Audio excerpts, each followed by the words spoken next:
तो दोस्तों कैसे हैं आप सभी। साध्या आईएएस एकेडमी में आप सभी दोस्तों का स्वागत है। आज हम लोग चर्चा करेंगे पालकालीन जो है कला और संस्कृति के बारे में, उनके आर्ट और आर्किटेक्चर के बारे में। जैसे कि हम लोग सभी जानते हैं कि जो पालकालीन अर्थव्यवस्था थी, वो हालांकि स्टेबल करने की वहाँ के शासकों ने कोशिश की थी, लेकिन वो त्रिपक्षीय युद्ध जो चल रहा था, यानी ट्राई पार्टीज जो वो लोग का युद्ध कर रहे थे, जैसे ये हो गया पाल, हो गया प्रतिहार, हो गया और राष्ट्रकूट हो गया, ये तीनों ऐसे थे जो हमेशा आपस में लड़ते रहते थे। लेकिन इनके बावजूद भी जो पाल शासक थे, यानी पालकालीन जो वो अ, जो रूलर थे, उन्होंने बहुत सारा ध्यान जो है अपनी आर्ट और आर्किटेक्चर की ओर उन्होंने दिया। कला और संस्कृति पर भी उन्होंने ध्यान दिया। कला और संस्कृति का विकास तभी हो सकता है जब कोई भी साम्राज्य अपने साम्राज्य को वो अस्थायित्व प्रदान करता हो, यानी वो स्टेबल हो, वहाँ की पॉलिटिकल सिचुएशन अगर वो कंट्रोल में हो, अगर वहाँ पर इकोनॉमिक कंडीशन भी बेहतर हो। इस तरह से हम देखते हैं कि जैसे वहाँ के जो सोशल कंडीशन है वो बेहतर हो। इस तरह से जो सोशल हो गया, इकोनॉमिकल हो गया, पॉलिटिकल हो गया, कल्चरल हो गया, ये सभी जब एक स्टेबल कंडीशन में होते हैं, उस समय उस साम्राज्य का, उस राज्य का जो ध्यान है वो आर्ट और आर्किटेक्चर की ओर जाता है। उसी तरह से हम देख सकते हैं पालकालीन के बारे में। हालांकि इसको हम देखते हैं कि जो गुप्ता पीरियड में और जो मौर्यन पीरियड में जो चल रहा था आर्ट और आर्किटेक्चर, इन्हीं को ये कुछ हद तक कैरी किया है, लेकिन ये डिफरेंट फॉर्म में लेकर आया है। तो आज हम लोग इसके बारे में चर्चा करेंगे। देखिए, जैसे कि हम लोग बहुत इंपॉर्टेंट चीज़ें हम यहाँ पर आज डिस्कस करेंगे कि जो पालकालीन आर्किटेक्चर था,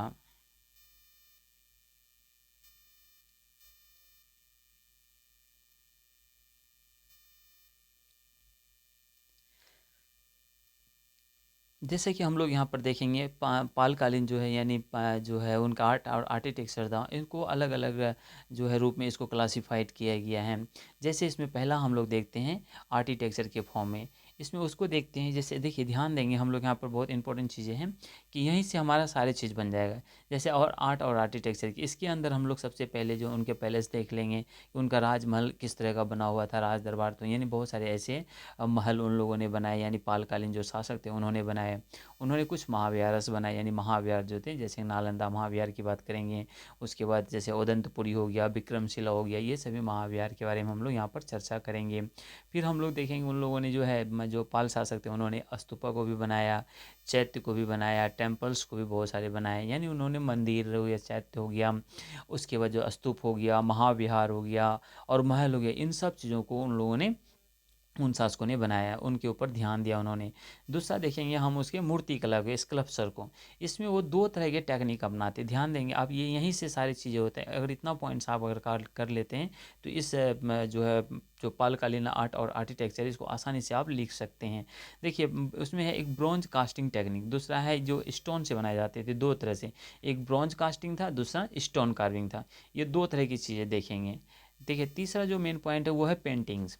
पेंटिंग में दो तरह की देखते हैं, एक होता है मिनिएचर पेंटिंग, अगला है म्यूरल पेंटिंग, जिसको हम लोग वॉल पेंटिंग भी कहते हैं। देखिए जो मिनिएचर पेंटिंग था, जिसमें हम लोग मनुस्क्रिप्ट पढ़ेंगे कि वो जो है पाम लीफ पर किस तरह से बनाते थे, पाम के पत्ते पर, उसको हम देखेंगे।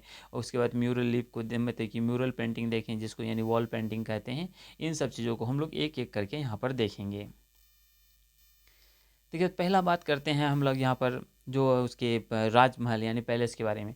तो सबसे इस पर देखते हैं कि जो पाल शासक थे, पालकालीन जो रूलर थे, उसमें एक मुख्य रूप से हम इसकी चर्चा करेंगे। जो रामपाल थे, उन्होंने एक अपनी माता के नाम पर रामावती एक शहर बसाया था।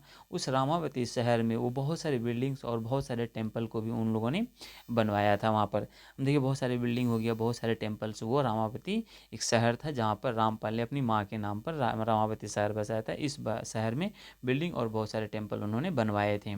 देखिए इसकी जो स्टाइल होते थे, पाला स्टाइल, उसको कहता है कि वर्गा स्टाइल। ये लोकल एक्सप्रेशन के रूप में इसका यूज़ होता है, वर्गा स्टाइल। 9th सेंचुरी एडी में हम देखते हैं जो सिद्धेश्वर महादेव का टेम्पल है, जो बराकर वर्धमान डिस्ट्रिक्ट वेस्ट बंगाल में है, आप इनकी चर्चा यहाँ पर देख सकते हैं। तो कहने का मतलब है कि इन लोगों ने जो महल बनवाया था उस महल में भी आप एग्जाम्पल के रूप पर आप लिख सकते हैं कि जो रामावती शहर था, इस रामावती शहर में रामपाल ने जो है वो बहुत सारी बिल्डिंग्स और बहुत सारे टेम्पल्स को उन्होंने कंस्ट्रक्टेड करवाया। उसी तरह से उनका जो स्टाइल था, जो पाल शासक का, वो था वर्गा स्टाइल, जिसको लोकल एक्सप्रेशन के रूप में हम लोग यहाँ पर देखते हैं। और ये जो सिद्धेश्वर महादेव का टेम्पल है, ये जो है वेस्ट बंगाल में आप इनको देख सकते हैं उदाहरण के रूप में, यानी पैलेस के रूप में। जैसे यहाँ पर देखेंगे बराकर का जो टेम्पल वेस्ट बंगाल में, यहाँ पर ये मैंने इसको दिखा दिया है। आप यहाँ देखेंगे ये जो उनका स्टाइल है, आप इस स्टाइल को आप ध्यान से देखेंगे, इसकी चर्चा हम आगे भी करेंगे। ये ऊपर में जिस टाइप का स्टाइल है, इस तरह का हम लोग आगे देखेंगे।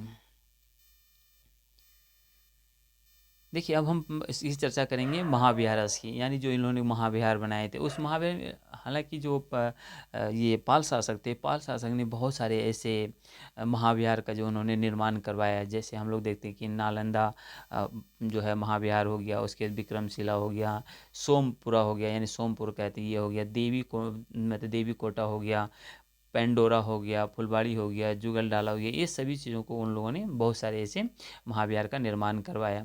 हालांकि ये प्लान्ड रेसिडेंशियल बिल्डिंग होता था मॉन्क के लिए, जो साधु होते थे, साधु महात्मा, इनके लिए होते थे। धर्मपाल इसको बनवाए थे। हालांकि जो ये था धर्मपाल, उन्होंने विक्रमशिला महाविहार के बारे में बताया जाता है कि धर्मपाल ने बनाया, लेकिन नहीं, इसको धर्मपाल जो है इनको रिकंस्ट्रक्टेड करवाया था, जो पत्थरगढ़ भागलपुर में है। और ये औदंतपुरी हो गया, विक्रमशिला हो गया, उसकी विक्रमशिला और जो है ये सोमपुरा जो है, ये बहुत ही एक फेमस जो है बुद्धिस्ट वर्ल्ड के रूप में जाना जाता है। ये बुद्धिस्ट लर्निंग जो है ये एक फेमस प्लेसेस ये माना जाता है, जो 9th से लेकर 12th सेंचुरी के बीच में इसको बनाया गया था। जैसे देखिए अभी हम लोगों ने चर्चा किया था जो इसके स्तूपा बनाए थे उन्होंने, उसके बाद चैत्य है, इन सब का आप जो है रून्स देख सकते हैं, यानी इसका जो बचा हुआ अवशेष है वो विक्रमशिला यूनिवर्सिटी में, ये विक्रमशिला जो उसका महाविहार है वहाँ पर आप इसको देख सकते हैं। वहाँ पर आपको टेम्पल्स भी दिखेंगे, वहाँ पर आपको स्तूपा भी दिखेंगे, लेकिन ये पूरी तरह से जो है ना वेनिस्ड हो चुका, ख़त्म हो चुके हैं, ठीक है। लेकिन इसके कुछ अभी रून्स जो आप देख सकते हैं, उनके बचे हुए अवशेष को आप देख सकते हैं। तो यहाँ पर उन्होंने जो ये थे पाला शासक थे, इन लोगों ने क्या किया, बहुत सारे ऐसे महाविहार का निर्माण करवाया। उसमें जो है कुछ एग्जाम्पल्स मैंने इसमें दे दिया, इसको आप लिख सकते हैं यहाँ पर। जैसे कि विक्रमशिला में जो बहुत सारे टेम्पल देख सकते हैं, वहाँ पर जो स्तूपा हो इनका जो निर्माण कराया, इनको आप देख सकते हैं, लेकिन ये आधे अधूरे फॉर्म में है, क्योंकि ये जिस तरह से टूटा, इनको दोबारा फिर से बनाया नहीं गया। तो इसकी चर्चा हम लोग यहाँ पर देख लिए। देखिए आप यहाँ पर इनको देख सकते हैं, ये जो है नालंदा महाविहार है। नालंदा में हालांकि जब इनको आप जब एग्ज़ाम में आप जब आंसर राइटिंग लिखेंगे तो वहाँ पर इसके कुछ स्ट्रक्चर को अगर आप बना सकते हैं तो बना सकते, पीछे आगे जो हम इस पर कुछ चर्चा करेंगे वहाँ पर आप इसको देख सकते हैं। यहाँ पर जो है ये विक्रमशिला जो है महाविहार है, इनको आप देख सकते हैं यहाँ पर, ठीक है। यहाँ पर जो है ये सोमपुरा महाविहार जो है, इनको भी आप यहाँ पर देख सकते हैं। आगे देखिए इसका स्ट्रक्चर जब बनाने की बारी आए तो कहीं पर आप इसको इस तरह से फॉर्म कर सकते हैं। अगर डायग्राम पर थोड़ा दिखा देंगे तो ये जो आंसर राइटिंग में वो ज़्यादा जो है इफेक्टिव माना जाता है। इस तरह से आप इनको देख सकते हैं। अगर केवल आपको इस ढांचे को बनाना है, इस ढांचे को इस तरह से बनाकर आप शो कर सकते हैं एग्जाम में। देखिए अगर हम टेम्पल्स की बात करते हैं, जो पाला रूलर थे उनके काल की जब हम टेम्पल्स की बात करते हैं तो इसमें क्या था, पहले रॉक कट टेम्पल की बात करते हैं जो कहलगांव भागलपुर में आप इनको देख सकते हैं, रॉक कट टेम्पल। उसके बाद एक अर्ध मंडपा वाला जो विष्णुपदा टेम्पल, इस गया सूरजगढ़। सूरजगढ़ गया डिस्ट्रिक्ट में आप एक देख सकते हैं कि जो विष्णुपद का जो एक टेम्पल है जिसमें अर्ध मंडप का आप मतलब कि जो बनाया गया अर्ध मंडप का आप एग्जाम्पल वहाँ से आप देख सकते हैं। उसके बाद मैंने पहले भी चर्चा किया था कि रामावती सिटी जो है वो रामपाल ने अपनी माता के इसमें नाम पर बसाया था, वो रामावती। वहाँ पर भी बहुत सारे टेम्पल का उन्होंने निर्माण करवाया था। देखिए गया डिस्ट्रिक्ट में जो है एक रॉक कट टेम्पल जो है, यहाँ पर कर्विलिनियस शिखर को आप देख सकते हैं। उसके बाद कॉर्बेल्ट जो है लैंडसेट विंडो के तौर पर आप इसको देख सकते हैं। जैसे मैंने वहाँ पर चर्चा किया था, जो शिखर था उसका कर्विलिनियर टाइप का था। जैसे आप देखते हैं कि इस तरह से इस तरह से इस तरह से ऊपर से नीचे तक इस तरह से बने होते थे, उसको कार्विलिनियस शिखर कहते हैं। यानी जो शिखर ऊपर वाला था पार्ट, उसके कार्वेल्ड लैंडसेट विंडो भी आप यहाँ पर इनका मतलब कि इनको यूज़ कर सकते हैं। जैसे आप यहाँ पर इन चीज़ों को देख सकते हैं। यानी इसको हम लोग कहते हैं कर्विलिनियर। ये वाले सेक्शन जो है, इस वाले सेक्शन को आप देख सकते हैं वो किस तरह से हैं, तो इसको कर्विलिनियर कहा जाता है। देखिए उसके बाद हम लोग यहाँ पर चर्चा करेंगे, जैसे कि रॉक का टेम्पल गया डिस्ट्रिक्ट जो कर्विलिनियर था, इसको तो हम लोगों ने देखा। सिद्धेश्वर टेम्पल जो महादेव का है, ये वेस्ट बंगाल में है। ये भी जो है टॉल कार्व्ड शिखर ऐसा है, एक लार्ज आमलक उसके ऊपर में लगा हुआ है। जैसे कि इसमें जितना भी ये टेम्पल्स यहाँ पर बनाए गए हैं, ये ब्लैक से ग्रे बेसाल्ट जो है उनसे बनाए गए, क्लोराइट स्टोन जो है उनका यूज़ किया गया है। तो ये जो है आप वेस्ट बंगाल में इसका आप पुरुलिया डिस्ट्रिक्ट में आप इनका एग्जाम्पल देख सकते हैं। यहाँ पर आप ध्यान से देखेंगे, यहाँ पर क्या है, जो अर्ध मंडपा की बात कराया है, ये वाला पार्ट जो है यहाँ पर अर्ध मंडप का प्रयोग किया गया है, यहाँ पर आप देख सकते हैं। हालांकि इसमें जो है वो कार्विलिनियर जो होता है ना, अक्सर ये मतलब इसका यूज़ किया गया। सूरजगढ़ टेम्पल में आप इसका एग्जांपल देख सकते हैं। तो यानी सूरजगढ़ टेम्पल जो है वहाँ पर आप इसको देख सकते हैं कि अर्ध मंडप का जो ये प्रयोग किया गया है। देखिए अगर हम यहाँ पर मूर्ति कला की बात करते हैं, जो पाल शासक थे, जो मूर्ति कला पर उन लोगों ने कितना ध्यान दिया, तो इस पे हम लोग देखते हैं कि पहला है उसका ब्रॉन्ज कास्टिंग टेक्निक होता था। देखिए ब्रॉन्ज कास्टिंग टेक्निक ये होता था, पहले वो क्या करते थे, जैसे कि पहले या जिसका मतलब मिट्टी का जो अगर वो बनाते थे, उसको क्या किया जाता था, बनाकर फिर उसके ऊपर जो है एक ब्रॉन्ज का कास्टिंग किया जाता था। फिर उनके ऊपर जो अंदर में वो मतलब इसको गर्म करके जितना भी मिट्टी वाला ये सबस्टांस होता था उसको हटा देते थे, और ये ब्रॉन्ज का बना हुआ मूर्ति उनको ऑब्टेन कर प्राप्त कर लेते थे वो लोग। तो ब्रॉन्ज कास्टिंग टेक्निक बहुत ही फेमस माना जाता है ये पाल काल में। तो इसमें देखते हैं मोस्टली फाउंड इस नालंदा और कहता है कुकड़ीहारा during this 9th to 11th century, यानी 9th से लेकर 11th सेंचुरी के बीच में नालंदा और कुकड़ीहारा में इसके बहुत सारे एग्जाम्पल्स को आप देख सकते हैं। Mostly sculpture are the Buddhist such as the Bodhisattva, Avalokiteshvara हो गया, मंजूश्री हो गया, उसके वज्रपाणी हो गया, इन सब का आप देख सकते हैं। तो कहने का मतलब ये है कि जो मूर्ति कला विकसित हुई थी जो पाल काल में, वो मुख्य रूप से बौद्ध धर्म से रिलेटेड थे। जैसे उसके एग्जाम्पल के तौर पर आप बोधिसत्व को देख सकते हैं, बोधिसत्व, अवलोकितेश्वर का देख सकते हैं, मंजूश्री का भी आप देख सकते हैं, वज्रपाणी का भी एग्जाम्पल देख सकते हैं।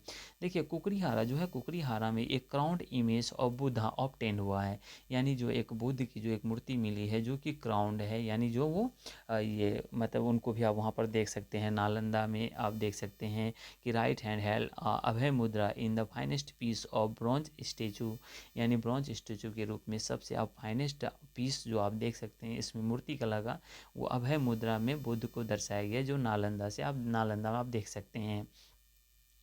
लेकिन ये नहीं किया कि जो पाल काल में जो है जितने भी ये मूर्ति बनाए गए थे वो सारे जो है वो इसमें केवल बौद्धिस्ट से रिलेटेड थे, नहीं, उसमें कुछ ऐसे थे जो ब्राह्मणिकल यानी जो ब्राह्मण धर्म में से जुड़े हुए थे। जैसे उसमें देखें उमा महेश्वर को भी आप उसमें देख सकते हैं, फिर वैष्णव का भी बहुत सारी चीज़ों को देख सकते हैं। कहने का मतलब है ये ब्रॉन्ज कास्टिंग में वो दो तरह के करते, एक बौद्धिस्ट, दूसरा ब्राह्मणिकल यानी ब्राह्मण धर्म से थे। जो बौद्धिस्ट होते थे, बौद्धिस्ट में इनकी जो अमाउंट होते थे वो ज़्यादा था, और ब्राह्मणिकल में इसका जो अमाउंट बहुत कम था, लेकिन दोनों का इसमें यूज़ किया गया था, यानी दोनों धर्मों को अपनाया गया था। देखिए जैसे अब हम यहाँ पर देख सकते हैं बोधिसत्व का मूर्ति में चीज़ें, देखिए यहाँ पर बहुत इंपॉर्टेंट चीज़ें हैं। पहला देखते हैं, जैसे अपने ब्रॉन्ज कास्टिंग के बारे में पढ़ा, ब्रॉन्ज कास्टिंग टेक्निक जो पाल काल में अपनाए गए थे, इससे जो मूर्तियाँ बनाई जाती थी उसमें देखिए आपका ये जो नीचे है इसको कहते हैं लोटस, लोटस सीट का आप ज़्यादा देख सकते हैं। अब यहाँ पर भी लोटस सीट को आप देख सकते हैं। उसके बाद ये लाइन शेप जो होते थे, ये सपोर्टेड बाय लाइन स्टेचू, इनको भी आप देख सकते हैं यहाँ पर इसका प्रयोग। उसके बाद ये जो ब्लैक स्लैब होता था, ब्लैक स्लैब में आप इनको इसका कलर से भी आप देख सकते हैं। ये ब्लैक स्लैब ये बोधिसत्व का मूर्ति है, ये ब्लैक स्लैब में अभी आप देख सकते हैं, लाइन मतलब कि लाइन से सपोर्टेड है, इनको देख सकते हैं। लोटस सीटें जो है इनसे आप ये सपोर्टेड, इनको आप देख सकते हैं। तो इनकी चर्चा हम लोग देखेंगे, ये उनका मेन फीचर है, आप इसे याद रखेंगे। इसका मेन फीचर क्या है, एक लाइन सपोर्टेड होता था और लोटस सीट होता था। इसके जो बॉडी देखते हैं वो प्रोमिनेंट टाइप का मतलब ये है ये बहुत ज़्यादा ये वो आकर्षित टाइप का होता था, इस तरह से प्रोमिनेंट कह सकते हैं। उसके बाद एलोब्रेट टाइप का होता था, एलोब्रेट मीन्स होता था इसके उभार वाली चीज़, जैसे उभार के टाइप से आप इसको देख सकते हैं। उसके बाद इसकी बॉडी स्लिम होता था। ये इनकी 4-5 ऐसे फीचर्स हैं जो पाल कालीन जो कला और कला था या स्थापत्य कला, उसमें आप देख सकते हैं। मूर्ति में भी, मूर्ति में ज़्यादा इसका उपयोग हम लोग देख सकते हैं। देखिए यहाँ पर भी आप देख सकते हैं, तो ये चीज़ें उनका जो है एक फ़ीचर था। ये फ़ीचर क्या था, जैसे उसका ये कार मतलब कि जो है कर्व लाइन, आप देख सकते हैं कि जो बुद्धा के ऊपर पे जो ये क्लॉथ है, इस क्लॉथ को आप देख सकते हैं वो कैसा है, कर्व लाइन है। उसके बाद आप ब्लैक स्लैब को पूरे स्ट्रक्चर मतलब पूरे स्कल्पचर पे आप देख सकते हैं, इस जितना भी जिस टाइप का ये स्ट्रक्चर बना हुआ है, इस स्ट्रक्चर पे आप पूरी तरह से देख सकते हैं ब्लैक स्लैब है। इसका हाथ जो नीचे की ओर है, इसको आप देख सकते हैं, जो इसका राइट हैंड है, उस राइट हैंड को अभय मुद्रा के फॉर्म में ये दिखाया गया है। ये सीट जो है, ये सीट है लोटस सीट। इनको आप ध्यान से देखेंगे कि इनकी चर्चा जब भी आप आंसर राइटिंग करेंगे, आप इनको यहाँ लिख सकते हैं। जैसे वो कर्व लाइन का होता था, ब्लैक स्लैब, अभय मुद्रा के फॉर्म में लोटस सीट जो होता था, इस तरह के जो इसके फीचर्स हैं वो पाल का स्थापत्य में यानी मूर्ति कला में हम इनको देख सकते हैं। देखिए जब हम स्टोन की बात करते हैं, हम लोगों ने देखा ब्रॉन्ज कास्टिंग वाले पहले, अब हम लोग देखेंगे स्टोन स्टेचू जो है। स्टोन मतलब ये जो यूज़ करते थे, जो पत्थरों से बनाए गए थे, ये क्या होता था, मोस्टली जो ब्लैक बेसाल्ट जो होता था उन स्टोन से बनाए जाते थे ये। जैसे संथाल परगना में आप इसको देख सकते हैं, मुंगेर में आप इनकी ज़्यादा मात्रा में इनका आप जो है इनको देख सकते हैं। ये बहुत एलिजेंस टाइप का होता था, बहुत स्टाइलिश टाइप का जो इसकी जो स्टेचू होते थे, स्टोन स्टेचू, वो बहुत ही एलिजेंस स्टाइल का होता था। और ये टेक्निकल प्रिसीजन्स होते थे and harsh outline skin of the metal work, यानी इसको आप देख सकते हैं जो मेटल का वर्क किया गया था, यानी जो ब्रॉन्ज कास्टिंग टेक्निक था उनके लगभग में ये बराबर है। मतलब कि दोनों में मतलब कि ये है सेम है, बहुत हद तक सेम है दोनों को आप देख सकते हैं। यानी इसमें एलिगेंस टाइप का वही है, वहाँ पर आपने देखा प्रोमिनेंट टाइप का, और उसके बाद अब एलोब्रेट टाइप का देखें, यहाँ पर भी आप देख सकते हैं। लेकिन टेक्निकल रूप से उसको बहुत ही किया गया, प्रिसीजन टाइप का बनाया गया था। लेकिन इसमें जितने भी बनाए गए थे स्कल्पचर, वो आप इसको फ्रंटियल पार्ट को देख सकते हो, उसमें बहुत ज़्यादा डेकोरेटिव टाइप का होता था, बहुत उनको जो सजाया जाता था, बहुत डिटेल में चीज़ों को दिखाया था, बट ओनली फ्रंटियल पार्ट को उनको दिखाया जाता था। चीज़ें आप ध्यान देखेंगे, पीछे आपने देखा इसके बारे में, ब्रॉन्ज कास्टिंग के बारे में। अब हम लोग यहाँ पर देख लिए किसके बारे में, स्टोन स्टेचू के बारे में देखिए। मुख्य रूप से किसका बना होता था, ब्लैक बेसाल्ट स्टोन्स का बना होता था, जो मुख्य रूप से संथाल परगना में और मुंगेर में आप इनको देख सकते थे। ये चीज़ें आप याद रखेंगे। इसमें क्या यूज़ किया गया है, ये आपका बहुत इंपॉर्टेंट, जो मतलब उसका एलिजेंस स्टाइल का होता था, टेक्निकल प्रिसीजन होता था। अगला है हार्श आउटलाइन स्किल होता था, जैसा मेटल वर्क में किया जाता था। जैसे आप यहाँ पर इसको देख सकते हैं, ये क्या होता है, ये जो मूर्ति आप देखिए यहाँ पर क्या है, पहला होता है पालकालीन जो स्कल्पचर था, इसमें इसका जो फीचर्स होता था, पहला फीचर है ये प्रोमिनेंट टाइप का होता है। प्रोमिनेंट टाइप का मतलब बहुत ही आकर्षक मूर्ति होती, ये भी आप इसको देख सकते हैं, किसका है ये, स्टोन का बना हुआ। इसमें आप देखते हैं वो एलोब्रेट टाइप का, एलोब्रेट का मतलब है ये उभार जैसे देखते हैं, उसका हाथ को देख सकते हैं, उसके यहाँ पर लेग को देख सकते हैं। इस तरह से क्या होता है कि एक स्ट्रक्चर में एक उभड़ा हुआ पार्ट को आप इस तरह से देख सकते हैं, जैसे फ्लावर्स को आप यहाँ पर देख सकते हैं, इस तरह से चीज़ों को आप यहाँ पर देख सकते हैं।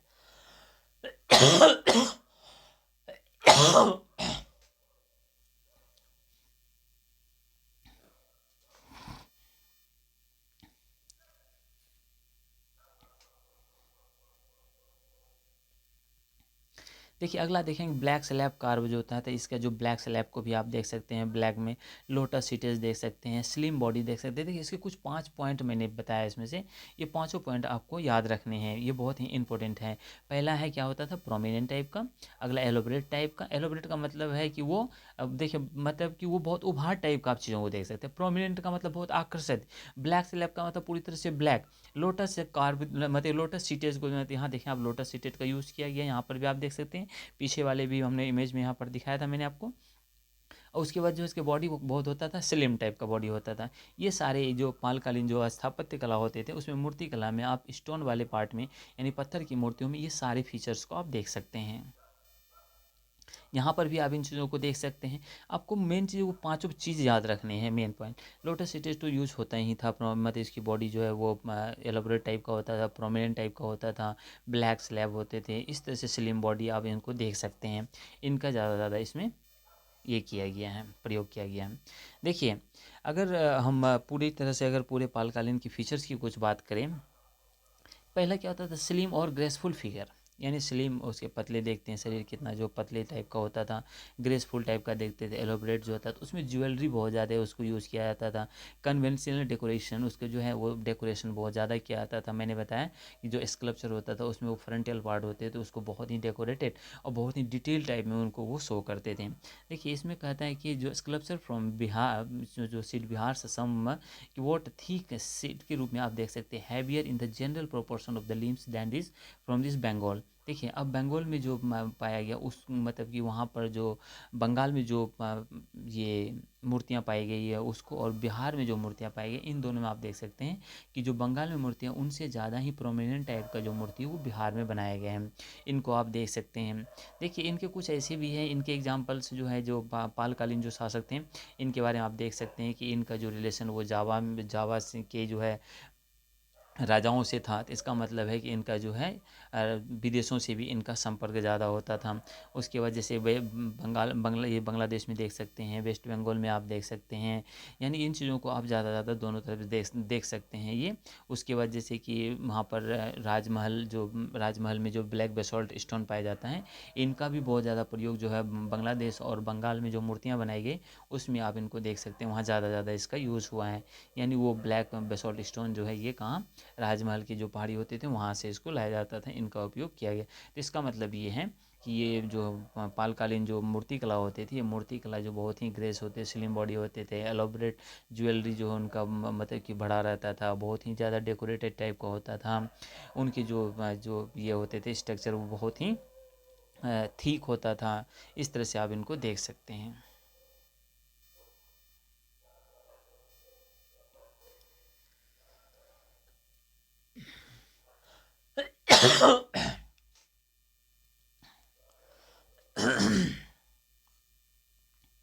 देखिए जो फीचर्स है ये मतलब बुद्धिस्ट स्कल्पचर की बात करेंगे, जो हम पालकालीन जो बुद्धिस्ट स्कल्पचर की बात करते हैं वहाँ पर आप ध्यान दीजिए।